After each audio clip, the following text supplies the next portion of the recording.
We're playing them in their backyard, and they've already been there. Gets the ball back. I don't think he brought the best out of you. Tragic truth. At 63, Hakeem Olajuwon's lasting damage was not one single injury. It was the slow price of greatness. He said it plainly, and he said it without drama. Retirement did not come because he stopped loving the game. It came because his body had taken all it could give. Hakeem Olajuwon, born in January 1963, is now 63 years old. He recently looked back on the end of his playing days, and he explained it in simple words. It was not about losing passion for basketball, it was about the years catching up with him.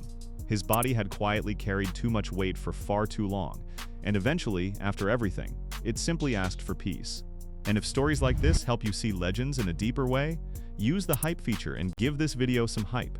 Because Hakeem's story deserves to be remembered with the respect it earned. That single reflection tells us something powerful. This is a man who almost never complained. Through 18 seasons in the NBA, Hakeem faced injuries that would have ended most careers early. He kept playing anyway, he kept smiling anyway. He kept blocking shots, spinning past defenders, and dominating the paint anyway. So when a man like this finally says his body wore down, it means something. It is not a small thing. It is the honest truth from someone who spent 2 decades proving how much pain he could carry quietly. Think about what 18 seasons actually means. It means thousands of games, practices, sprints, jumps, and hard landings, repeated over and over across nearly 2 decades of professional basketball.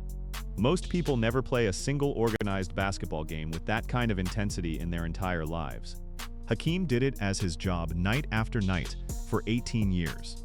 The body he brought into the league in 1984 was not the same body he walked away with in 2002.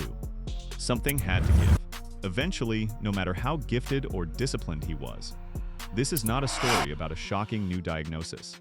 There is no public record of Hakeem revealing some dramatic new illness at 63. That is not what this story is. What this story is about is something more real.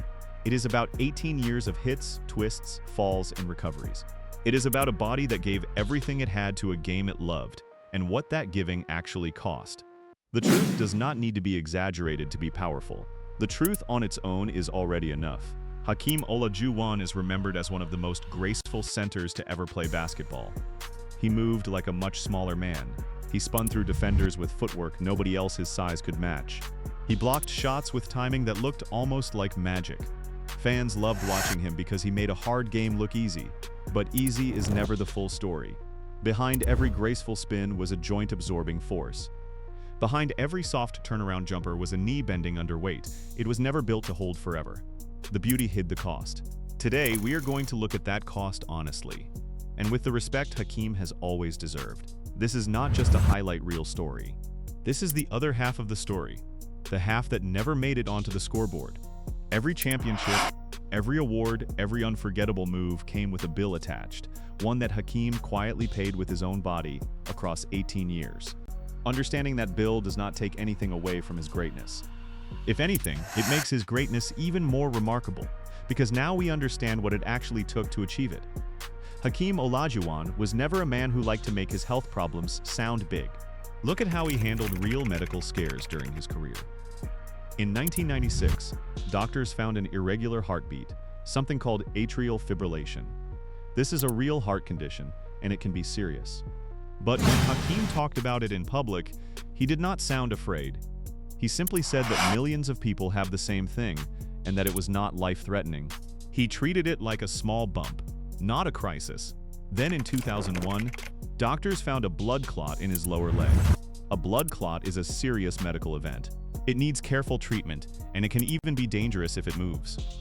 Hakeem faced 6 months of treatment for it, yet when reporters asked him about it, he said he felt healthy. He described it as something that could be corrected, nothing more.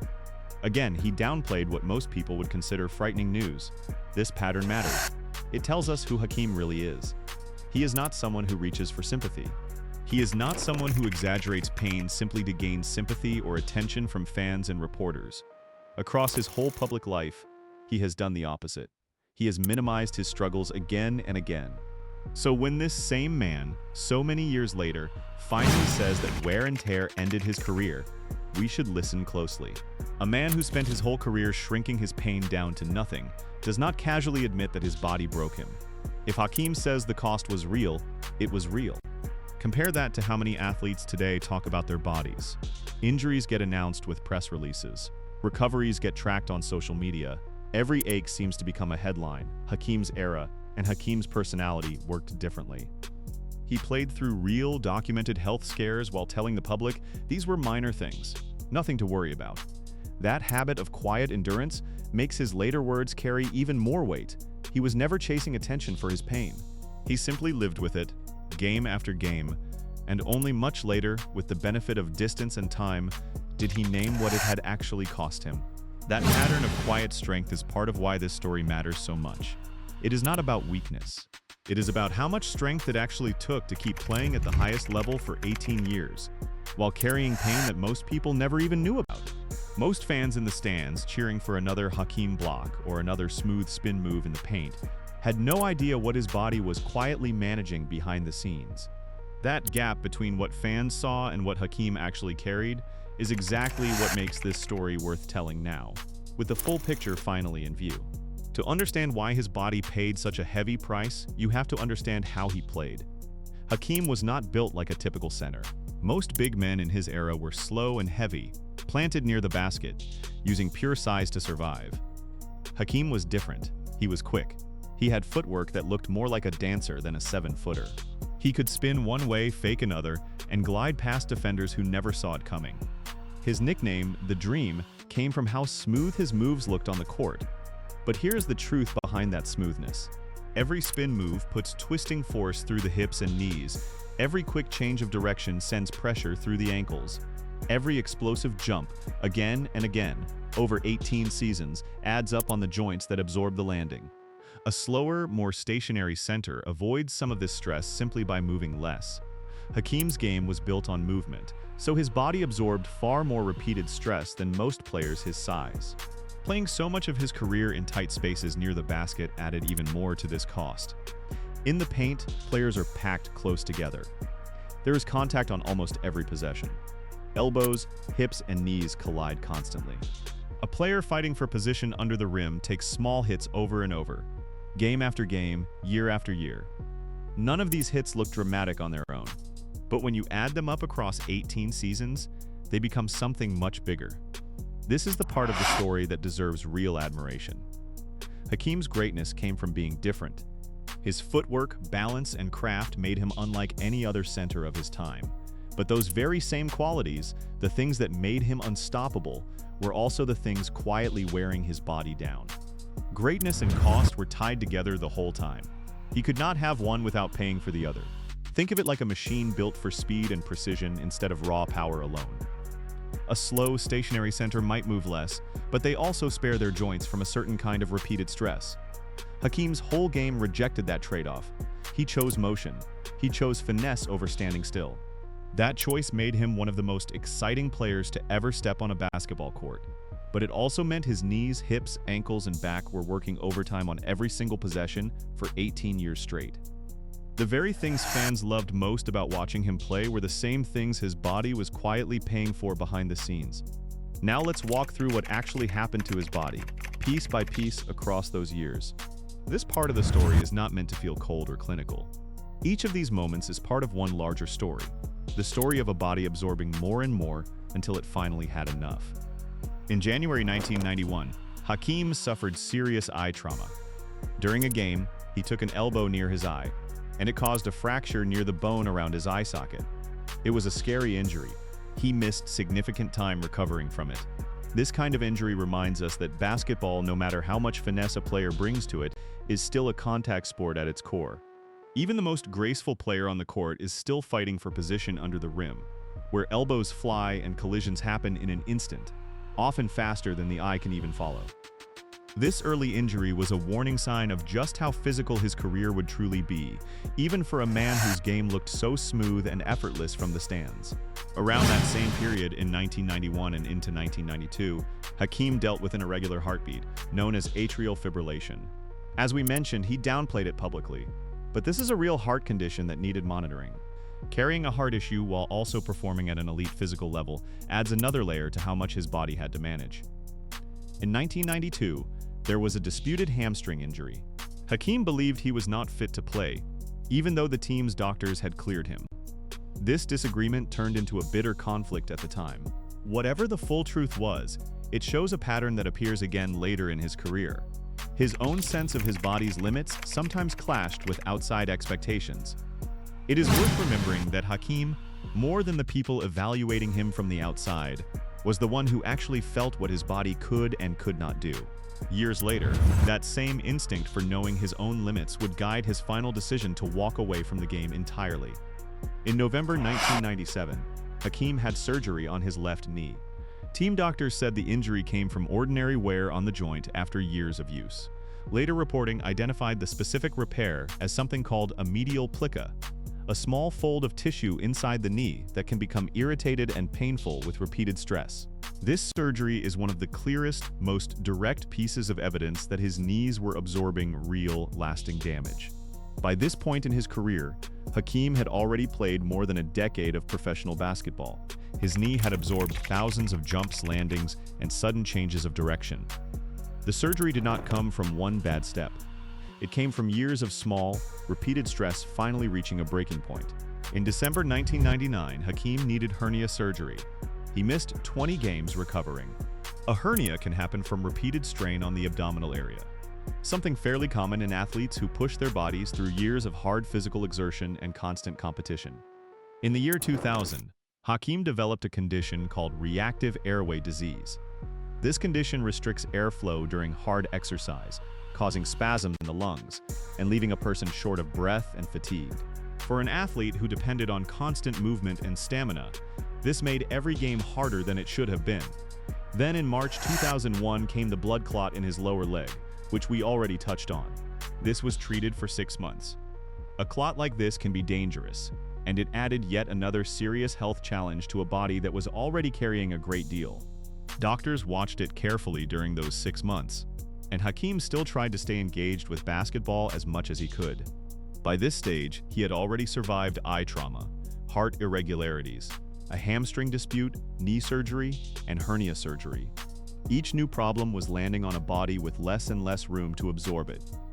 Finally, in the fall of 2002, Hakeem suffered a serious back injury. This was the moment everything changed. Reports at the time said his team expected him to retire rather than return. Later reporting confirmed that Hakeem chose retirement instead of back surgery and a long, difficult recovery. After everything his body had already been through, the back injury was the final piece. It was the injury that ended his playing career for good. None of these problems happened in isolation. They were not one bad break followed by full recovery. They were a slow build, one issue stacked on another, across more than a decade. By the time his back gave out, his body had already been fighting a long, quiet war. Out of everything we just walked through, the knee surgery in 1997 points to the clearest and most lasting kind of damage, the kind that lives in the joints long after the final game is played. To understand why, it helps to look beyond just Hakeem, and look at what happens to retired NBA players in general. There was a study that surveyed over 100 retired NBA players about their knees. This particular study was not about Hakeem specifically, but it tells us a great deal about the physical world he came from, since it looked at men who spent their careers playing professional basketball at his level. The results are striking. Nearly half of these retired players reported a knee injury during their NBA careers. Of those injured players, close to 2 out of every 3 needed surgery to fix the problem. Even more telling, about 70% of those players said the pain from their knee injury lasted all the way until they retired. And when researchers checked in on these men after their playing days were done, about 2 out of every 3 still reported ongoing knee pain. This study also found something else important. The overall quality of life for these retired players, in terms of physical comfort and daily function, was lower than average men of similar age who never played professional basketball. In simple terms, playing at the highest level of the sport left a lasting mark on their bodies, long after the cheering stopped. Think about what that means for everyday life. These are not just numbers on a page. They represent men who once soared above the rim, now finding it hard to kneel down, climb stairs, or play with their own children without pain, reminding them of what their careers cost. The cheering stopped years ago for most of them, but the toll their bodies carried did not stop with it. It followed them home into ordinary life, long after the arenas went quiet. None of this proves exactly what Hakeem feels today. But it does something almost as powerful. It shows us that what happened to him, a serious knee surgery tied to years of wear, fits a well-documented pattern among men who played the same position, at the same level, under the same kind of physical demand. His knee story is not an isolated case. It is part of something the medical research already understands well. This is why the knee is such a strong piece of this story. It connects directly to something Hakeem experienced firsthand, backed by surgery, backed by a documented diagnosis, and backed by research showing just how common this kind of pain becomes for men who played his position for as long as he did. Unlike some parts of this story that stay uncertain, the knee surgery is not speculation. It happened, it was documented, and it lines up exactly with what researchers have found again and again when they study men who spent their careers doing what Hakeem did. The knees were not the only part of his body carrying this cost. Research on retired NBA players also looked closely at hips and groin areas, and the numbers there tell a similar story. In one large survey, more than a third of retired players reported ongoing hip or groin pain. Some of these men had received injections to manage the pain. A smaller group had gone through full hip replacement surgery. Nearly a third reported real trouble with mobility, meaning everyday movement had become genuinely difficult. Close to half described pain or discomfort ranging from moderate to severe. We are not saying Hakeem personally has had a hip replacement or ongoing hip pain. There is no public record showing that specific detail about him. What we can say is that this is the world his body came from. This is what years of elite basketball does to the hips and groin of many men who played it. And Hakeem, who spun and twisted through defenders more than almost anyone his size, put exactly the kind of stress on his hips that this research describes. His signature spin move, the one fans still talk about decades later, required his hips to rotate quickly while his lower body absorbed his full weight at the same time. Doing that occasionally is nothing. Doing that thousands of times across 18 seasons is a very different story. The ankles and feet carry a similar burden. Research on basketball players shows they face a higher risk of early arthritis in the knees and ankles because of how much high-impact loading their joints absorb over the years. A single rolled ankle can seem minor in the moment, but when ankles are twisted and sprained again and again over a long career, those small injuries can turn into long-term instability and joint damage. What makes this even more striking is that even players who feel completely fine during their careers often already show early signs of joint wear on medical scans. The damage can be there quietly, long before it ever causes noticeable pain. Of course, every athlete's body is different, and no two careers age in exactly the same way. We cannot say for certain that Hakeem experienced every single one of these exact outcomes after retirement, but we can say this. His body moved through the same physical world that created these patterns in so many other players. Years of cutting, jumping, landing, and twisting leave marks. For a player as mobile and dynamic as Hakeem, those marks likely touched more than just his knees. The ankles that allowed him to plant, pivot, and explode past defenders carried the same repeated pounding that shows up again and again in the research on retired basketball players. Whether or not every detail was ever made public, the physical demands were the same demands that so many other big men have described feeling for the rest of their lives. If there is one single injury that best explains why Hakeem's career finally ended, it is the back injury in 2002. Everything before it had chipped away at his body, piece by piece, but the back was different. The back was the injury that made continuing simply impossible. Reports from that time made it clear how serious the situation was. His team in Toronto expected that this injury meant the end of his career. Later reporting confirmed that Hakeem made a choice. Rather than undergo back surgery and face a long, uncertain recovery, he chose to retire. For a man who had pushed through eye trauma, heart irregularities, a blood clot, and knee surgery, choosing to walk away tells you just how serious this final injury truly was. The back is not just one part of the body working alone. For a player like Hakeem, the back was involved in almost everything he did on the court. Running required a strong, stable back. Jumping and landing put pressure straight through the spine. Turning to face the basket, posting up against a defender, even getting low into a defensive stance, all of it depended on a back that could hold up under constant strain. When the back finally breaks down, it does not just limit one movement, it limits the entire game. Picture what a single possession asked of his spine. He would plant low to seal off a defender, twist to face the basket, rise up for a jump shot or a hook, and then land, absorbing his own body weight all over again. Now multiply that single possession by thousands of games across 18 seasons. The spine, more than almost any other part of the body, was working on every single one of those possessions. It is little wonder that when it finally gave out, it gave out completely, rather than in some small, manageable way. Research on basketball injuries backs this up.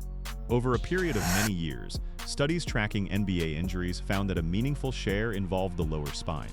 And while lower back problems were not always the most common injury overall, they caused a disproportionately large number of missed games compared to other injuries.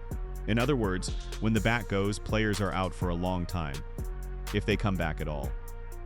The demands on a basketball player's spine are significant. The body absorbs repeated compression from landing after jumps. It bends and twists constantly during quick changes of direction. For a player built the way Hakeem was, constantly spinning, pivoting, and exploding through the paint. This kind of pressure on the spine was simply part of the job, game after game, for 18 years. Eventually, that pressure caught up with him, and it became the injury that no amount of toughness could play through.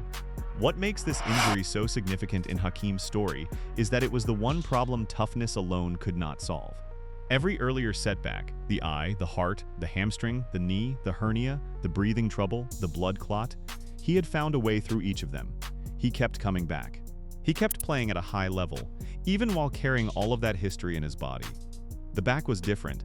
It was not something he could push through with willpower or experience. It was the moment his body finally set a limit that even Hakeem Olajuwon could not overcome. It is important to be honest about what we do not know, because Hakeem's story does not need exaggeration to be powerful.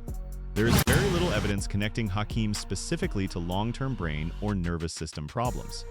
Basketball players can experience concussions, and there is broader research in sports generally about the risks of repeated head impacts over a long career.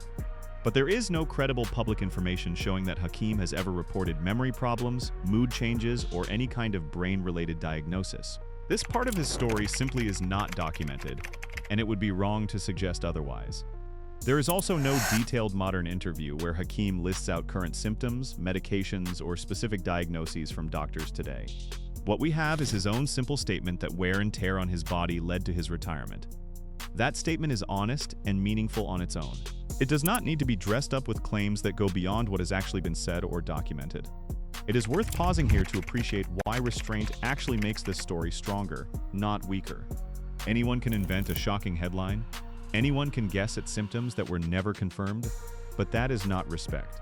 Real respect means telling Hakeem's story using only what is actually known and trusting that the truth told honestly is powerful enough on its own to move people. This matters because Hakeem's real story is already strong enough. He does not need an invented illness to make his sacrifice feel important. The documented history, the eye injury, the heart irregularities, the hamstring dispute, the knee surgery, the hernia, the breathing condition, the blood clot, and finally the career-ending back injury, that history speaks for itself. It shows a man who gave his body to the game for 18 years and who finally reached a point where his body could not give anymore. That truth carries plenty of weight without needing anything extra added to it. Hakeem was far from the only great center to feel this kind of cost. Looking at a few other legends helps show just how common this pattern really is among men who played his position at the highest level. Patrick Ewing played center during that same era, and he absorbed similar punishment throughout his career. Reports describe multiple knee surgeries, ongoing knee pain, and problems with his Achilles tendon while he was still an active player. Later in life, Ewing openly described widespread pain across his whole body, mentioning his knees, back, shoulders, ankles, wrists, and feet all bothering him. His experience shows how the toll of playing center for so long rarely stays limited to just one body part. It tends to spread across the whole frame. Ewing and Hakeem were rivals for years, often compared to one another as the two dominant centers of their generation. It says something meaningful that both men, coming from similar physical demands and similar positions, ended up describing their post-playing years in strikingly similar terms. Different bodies, different playing styles in some ways, but a shared story of a career that gave everything and then asked for something back once the games were over. Bill Walton represents an even more extreme version of this same story. Walton dealt with a long list of serious injuries throughout his career, and afterward, including problems with his back, broken bones, and issues in his ankles and feet. At one especially difficult point, he said he simply could not run anymore. Sources describe him going through somewhere between 35 and 38 orthopedic surgeries over the years before spine surgery finally helped restore some real function to his life. Walton's case is more extreme than what is documented for Hakeem, but it shows something important. Even the most talented, most beloved players can carry catastrophic physical costs behind their brilliance on the court. Walton's story is a reminder that things could have gone even harder for Hakeem than they did. Hakeem never described being unable to run. He never described dozens of surgeries. His path, while difficult, stopped short of the extremes Walton faced. That distinction matters because it keeps this story honest. Hakeem's cost was real and serious, but it was not the most extreme version of this pattern. It was simply his own version, shaped by his own body and his own career. Yao Ming offers a different kind of comparison. His career ended specifically because of repeated stress fractures in his foot. After suffering a third fracture in the same foot, he made the difficult decision to retire. Yao's story centers on the foot and ankle, while Hakeem's centers on a broader pattern of wear that finally culminated in his back. The two stories are different in their specific details, but both show a great career forced to an end by a body that simply could not keep up anymore. Ralph Sampson, another towering center from the same basketball era in Houston, dealt with a cascading pattern of injuries. Problems in his back and hip seemed to lead to further problems in his knees as his body tried to compensate for pain in one area by shifting stress to another. This kind of chain reaction, where one injury leads to another, is a pattern that shows up again and again among very tall players who spend their careers absorbing contact under the basket. Sampson actually played alongside Hakeem in Houston for several seasons, which makes the comparison even more direct. Two enormous talents, sharing the same city, the same team, and ultimately, in different ways, the same story of a body slowly breaking down under the weight of the game they loved. Hakeem's story fits into this same larger picture. He was not uniquely unlucky. He was part of a generation of dominant centers who all paid a steep physical price for their greatness. What makes Hakeem's story stand out is not that his cost was unusual.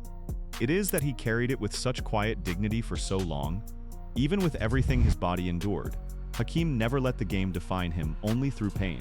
Throughout his life, he has spoken about how his faith gave him perspective, helping him handle setbacks, injuries, and eventually the transition out of basketball with a sense of calm rather than bitterness. That kind of grounding matters. It helps explain how a man who absorbed so much physical punishment could still speak about his career with warmth instead of regret. That perspective is not something every athlete finds. Plenty of great players leave the game feeling bitter, cheated by their own bodies, angry about what injuries took from them. Hakeem's path looked different. His faith gave him a wider lens to view his career through, one where basketball was an important part of his life, but never the entire measure of who he was. That wider view likely made it easier for him to accept his body's limits when the time finally came, rather than fighting against them out of fear or pride. After stepping away from the game, Hakeem focused on staying healthy through consistent exercise, stretching, and a disciplined lifestyle. Rather than letting his body break down further, he worked to protect what he had left. He has also stayed connected to basketball in meaningful ways, sharing his knowledge of post-play and footwork with younger players who wanted to learn from one of the best to ever do it. Even while managing the lingering effects of everything his body went through, he continued to give back to the game that shaped his life.